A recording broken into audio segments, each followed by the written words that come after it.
December 15th, 1985. Joram Bernstein. Well, time surely does fly. It's already been 40 years since my wonderful stay in Auschwitz.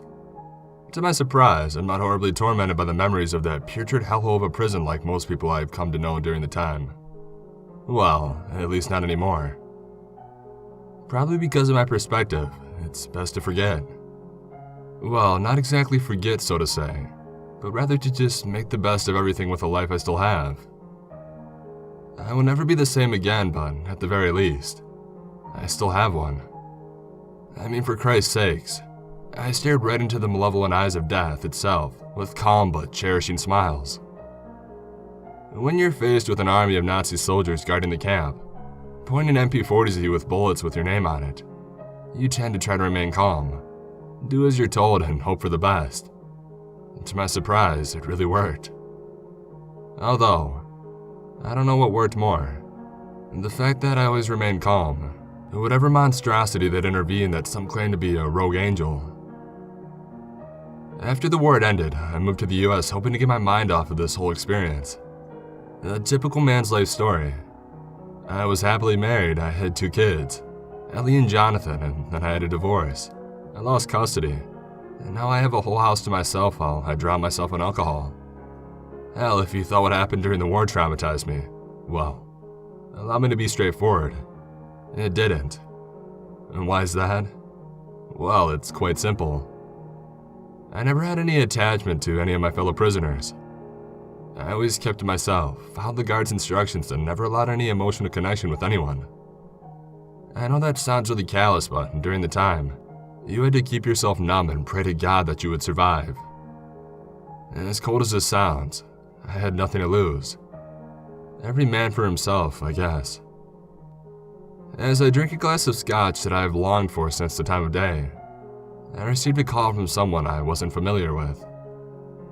As I finished my last bit of my drink, I answered. "Hello, Mr. Bernstein?" asked the unknown caller. "Who is this?" "My name is Daniel. I just need to ask you something." I did not have the energy to ask how he got my number or how he knew my name, so I complied. "All right," I said in a tired, irritated voice. "Listen, I'm working on a book about survivors like you, and I was wondering." I vaguely interrupted him as I knew what this was about. "Let me guess, you want an interview with me about my story during the Holocaust, am I correct?" "Why, yes, sir, if that's okay for me to ask." I sighed heavily, rubbing my eyes from bitter annoyance, and I told him my address. "Go ahead and come in tonight." "Are you sure?" he asked. "I have nothing else to do, so go ahead." And I hung up. I could tell that he was an anxious young man who inspired to get my story out there. This isn't the first time I've been asked for an interview, and it's certainly not going to be the last. But over the years, I never complied with anyone. Not that I was uncomfortable, but there was just nothing to tell. I learned to burn those memories away and to simply move on from whatever hells I have witnessed. And besides, whatever I have to say, he's probably heard it before, so why not just get this interview over with? About 2 hours later, he arrived at my doorstep. I let him in without him knocking. He took his hat off and politely said, "Hello, Mr. Bernstein. I'm Daniel Adams. Pleased to meet you." He held his hand out for a handshake. "Likewise," I replied. I welcomed him into my home and led him to my office.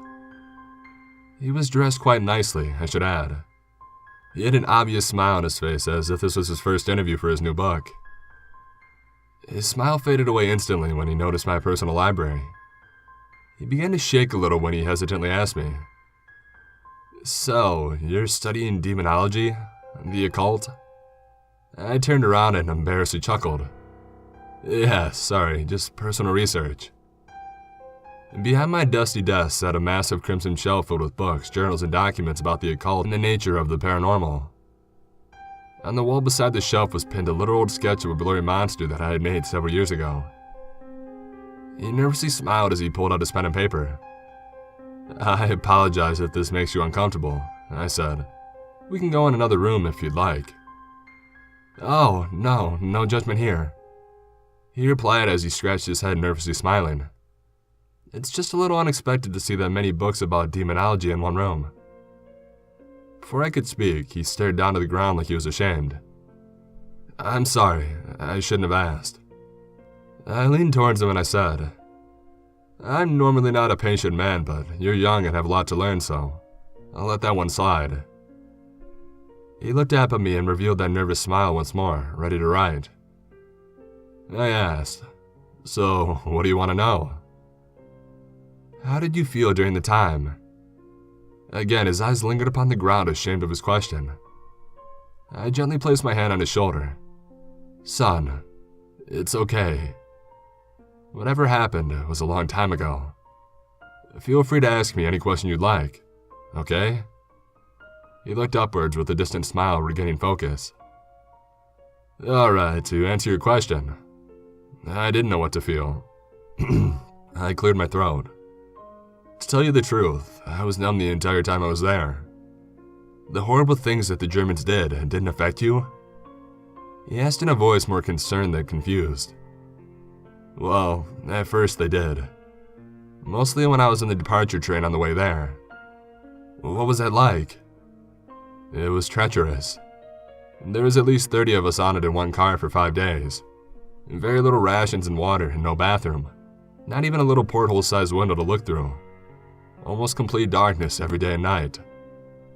It was during the winter as well then, with the little clothing I had on. I was hardly able to sleep. During the day, I say I got an hour total because the rest of the hopeless prisoners moaned in disbelief that we were finally here. I heard a few choke out as their lives slowly faded away from dehydration. I always hid in the corner with my knees tucked against my chest, hearing all these haunting wails screaming from death to come and take us all. I remained silent as I drifted into the corner. I think that was the first time I cried as well. I took a deep breath after I spoke. Mistaking my tone for discomfort, Daniel asked me, Are you okay, Mr. Bernstein? Yeah, I'm okay. I just need a drink. I cleared my throat again. Anyways, it was horrifying, but the only reason why I'm still alive is because I always kept it myself. If a guard gave me an order, well, if you were smart, you did what he said or you would be shot, or worse. Daniel was puzzled. What do you mean, or worse? I poured another glass of scotch before I spoke. You see, the Nazis were ruthless. When you're in the camp as a prisoner, they could give two shits about you. To them, you're a waste of skin, God's mistake, made for disposal. They completely disregard the fact that you're a human being. It didn't matter who you were, whether you're white, black, or any other color in the rainbow, male or female, or even a child. Unless you are proven to be a good use for manual labor, it would kill you in any way they pleased. As Daniel wrote everything I stated, he began to shake. Wait, even children? He said in a faint tone. I took another drink from my glass. Yes, I've seen toddlers and even newborns thrown into pits of fire. Oh my God, their screams. See, this is where I started to become numb from the whole thing. Even after the mothers witnessed their children burning into a crisp, they would shoot them and burn the corpses in the same pits just because they could. I can still hear their screams in my sleep. As I filled another glass, I said, I'm sorry. It's one of those few things that really haunt me even to this day. Daniel put down his pen and paper anxiously. My God, I'm so sorry. We can stop now if you want. No, it's okay. I needed to talk about that. I just need a moment. I took a deep breath and regained my train of thought. Alright, where was I? Oh yes. That was only the beginning. It was like the first circle of hell itself. Worse was yet to come, and even after being emotionally numb, I still wasn't ready. During my whole experience, for my 4 years of imprisonment, I'd say I spoke maybe a total of 10 words. When they gave me orders, I did exactly that. Most of the time it was a struggle, but I did what I could to stay alive. With very little rations and water we were given, I nearly strained myself until dawn, but I was still alive. They specifically chose me to handle certain tasks as they did with anyone else they saw fit. I wasn't holding my breath, however. They could shoot you for target practice at any time, even while you were working at any time. In most cases, they would gather a large group only to be placed in gas chambers. God, the screams. Even behind the closed doors, you could hear their screams as they suffocated to death. Daniel began to get angry. Those sick bastards, how could they do that? He gripped his pen tightly. Because they could. And because they could, I almost died. I was selected for execution because my time was up. I was against a wall with rotting corpses surrounding me. I thought their reeking flesh was the last thing I'd ever smell. The terrified faces of my fellow prisoners. The sinister smiles on the guards' faces. I thought that would be the last thing I would see. They fired, killing everybody except me. Somehow I was still alive. Not a single bullet had hit me. I kept my eyes closed and held my breath and pretended I was dead. And as awful as this sounds, I could feel blood smothering me, and I used it to my advantage. God, this is when I almost truly died. I would have much rather been shot, but since they thought I was dead, they were about to dispose of my body in the fire pit. Daniel suddenly stopped writing and looked at me confused. Wait, you said you were still alive because you kept to yourself, right? Right? And you're saying they almost executed you and burned you alive, right? Well, if that was the case, how did you escape? You're giving me two different stories. Ah, shit, I thought to myself. This kid pays attention. I guess I gave myself away on that one, huh? He got his pen and paper ready once again. What really happened? How are you still alive? I hesitated for a brief moment. I'm going to need another drink for this. As I poured my last glass, I could feel his anxiety. He knows that there is something that I left out on purpose. He knows there is a truth that I didn't intend to tell. Well, he will know why my truth was hidden. Look, what I'm about to tell you is completely true, and I do not plan on going to a mental institution. He looked at me as if I was delusional. What do you mean by that? So, obviously, you see all these occult books here, right? You will soon come to the realization as why I do, but you have to swear to me that you'll believe every word that I say, okay? I am not crazy. Daniel appeared afraid. This is the part of the story that really fucked me up, and I have a good reason why I never talked about it with anyone.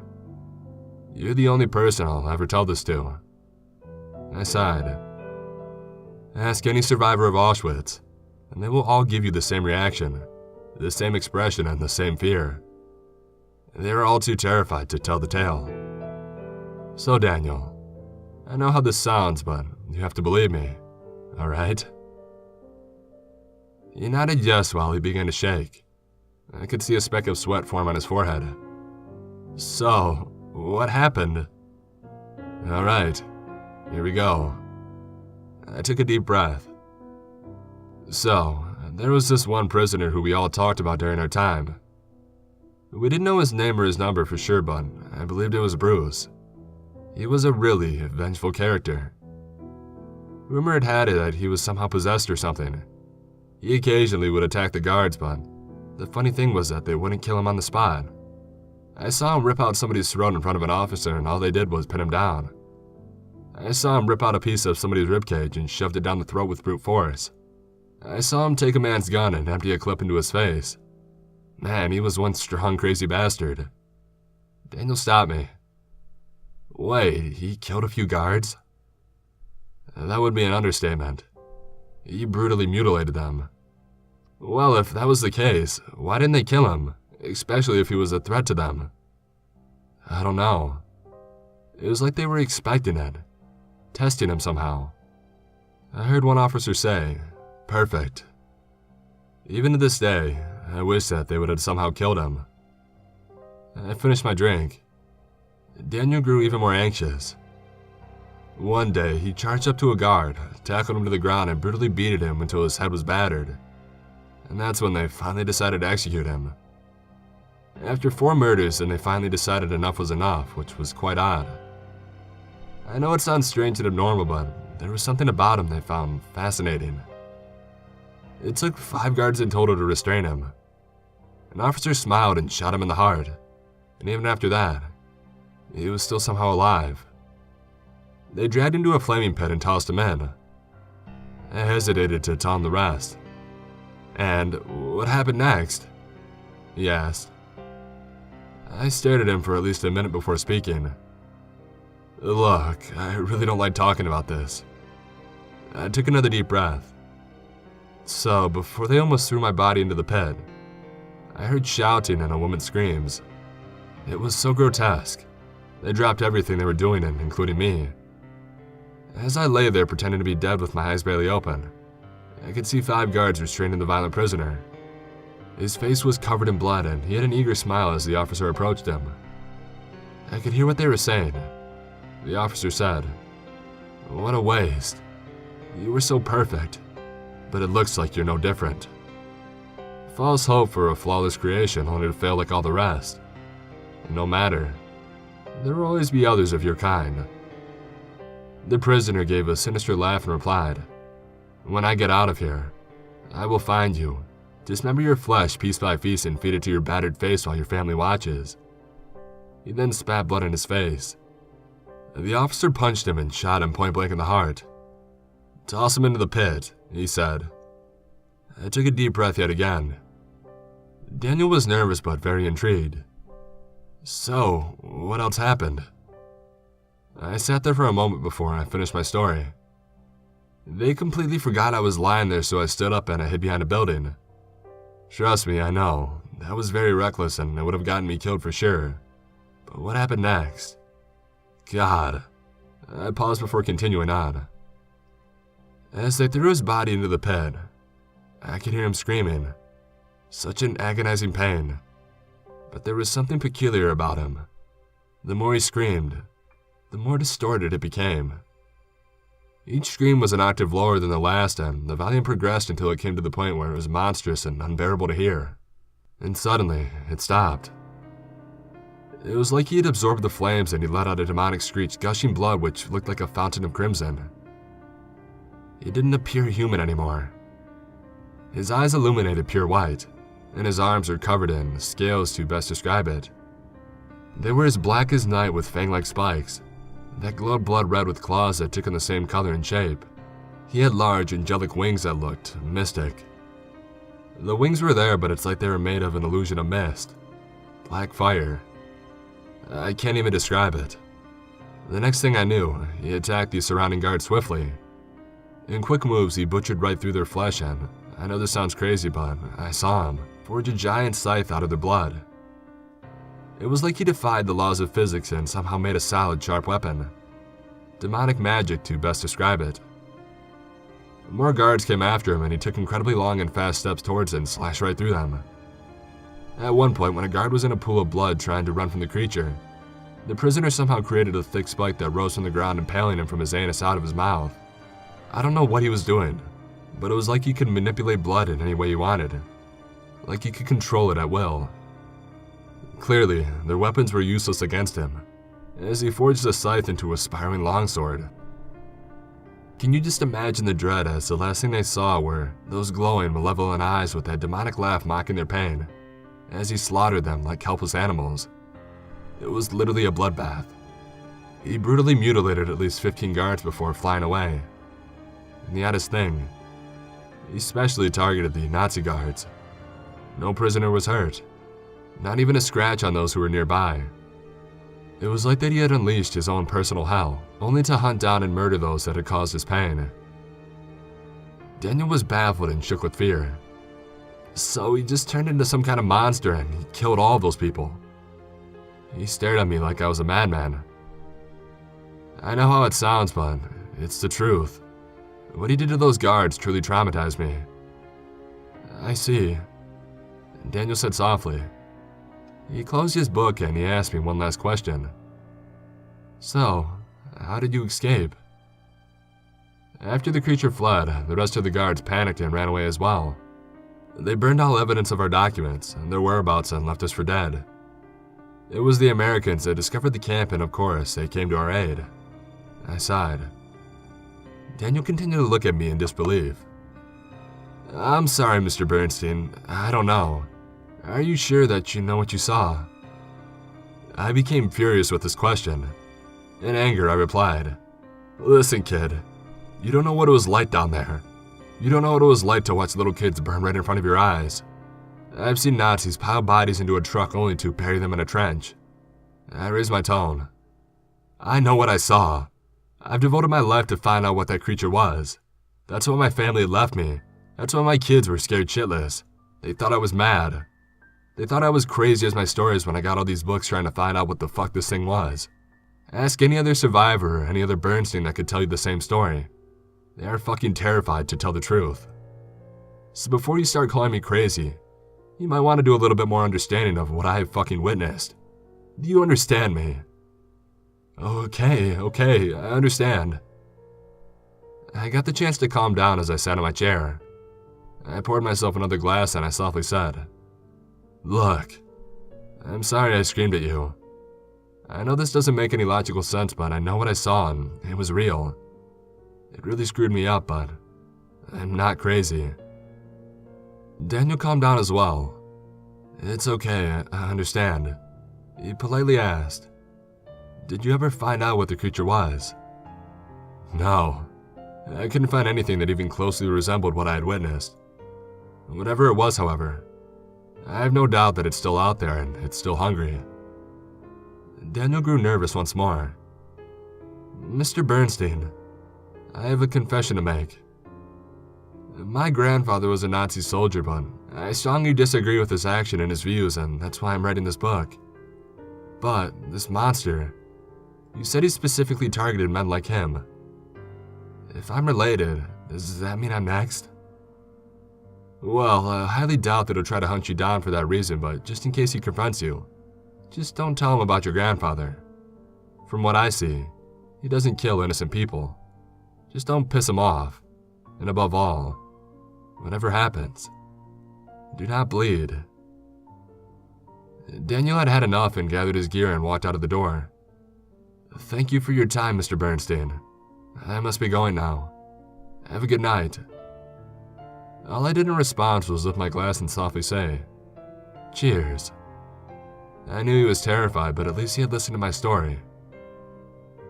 I know what you're thinking. How could this even be real? The textbooks would have described this. Oh, please. Those damn history books never reveal secrets that were meant to be told to this world. However, that's the problem. Nobody knows who this creature was. Where did he come from or why was he there? All I know is that he's angry, inexplicably powerful, and kills any Nazi that crosses his path. And with that motivation, I still remain unsure whether he was a brood vigilante or just a beast lusting for blood. As the storm approached, it began to rain unnaturally hard. Seeing my old sketch of the figure I had made a long time ago, hoping I would find anything like it, I approached it with a smile while finishing my drink. As I stared right into those hypnotic white eyes, I asked myself, what are you?